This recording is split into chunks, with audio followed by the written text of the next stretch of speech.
আসসালামু আলাইকুম রহমতুল্লাহি ওয়া বারাকাতুহু।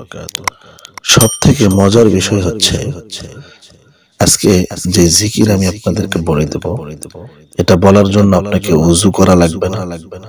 যে কোনো অবস্থায় গা পরিষ্কার পাক থাকলেই চলবে। আপনি অফিসে পড়তে পারবেন, রাস্তাঘাটে পকেটের ভিতরে হাত ঢুকিয়ে এই জিকিরটা করতে পারবেন। যে কোনো অবস্থায় বাথরুম টয়লেট বাদে যে কোনো অবস্থায় জিকিরটা আপনি করতে পারবেন। আপনি অফিসে যাচ্ছেন তখনও করতে পারবেন। এটার জন্য ওযু করতে হবে না। সম্মানিত দর্শক শ্রোতা, হ্যাঁ, আজকে আমি আপনাদেরকে এমন একটি জিকির বলে দেব যে জিকির কেউ যদি করতে পারে আল্লাহ তাআলার কাছে এতটাই প্রিয় হয়ে যায় যে বান্দা আল্লাহ তাআলার কাছে যেই দোয়া করবে আল্লাহ তাআলা সঙ্গে সঙ্গে কবুল করে নেবে। আমরা কে না আছি বলেন আমাদের দোয়াকে কবুল করাতে চাই।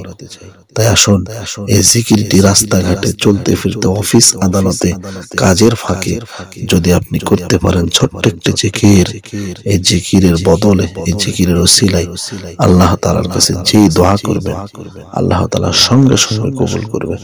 সম্মানিত দর্শক শ্রোতা, জিকিরটি হচ্ছে লা ইলাহা ইল্লাল্লাহ, লা ইলাহা ইল্লাল্লাহ, লা ইলাহা ইল্লাল্লাহ। এই জিকিরটা যদি আপনি করতে পারেন, এটা করার জন্য আপনি কি করবেন? রাস্তা দিয়ে হাঁটতেছেন তখন পড়বেন লা ইলাহা ইল্লাল্লাহ। আপনি অফিসে কাজ করতেছেন পড়বেন লা ইলাহা ইল্লাল্লাহ। আপনি কম্পিউটার ডেস্কে কাজ করতেছেন পড়বেন লা ইলাহা ইল্লাল্লাহ। আপনি বালু টানতেছেন, ট্রাক চালাইতেছেন, গাড়ি চালাইতেছেন, সব সময় রোজা অবস্থায় পড়বেন লা ইলাহা ইল্লাল্লাহ, লা ইলাহা ইল্লাল্লাহ। এই জিকিরটা কেউ যদি করতে পারে আল্লাহ তাআলা বলতেছেন আমি ওই বান্দাকে সবকিছু দিয়ে দেব, যা চাইবে হালাল সমস্ত কিছু আমি বান্দাকে দিয়ে দেব। সুবহানাল্লাহ। তাই আসলে ছোট্ট একটি জিকির আমরা বেশি বেশি করার চেষ্টা করি। ভালো থাকবেন। আসসালামু আলাইকুম।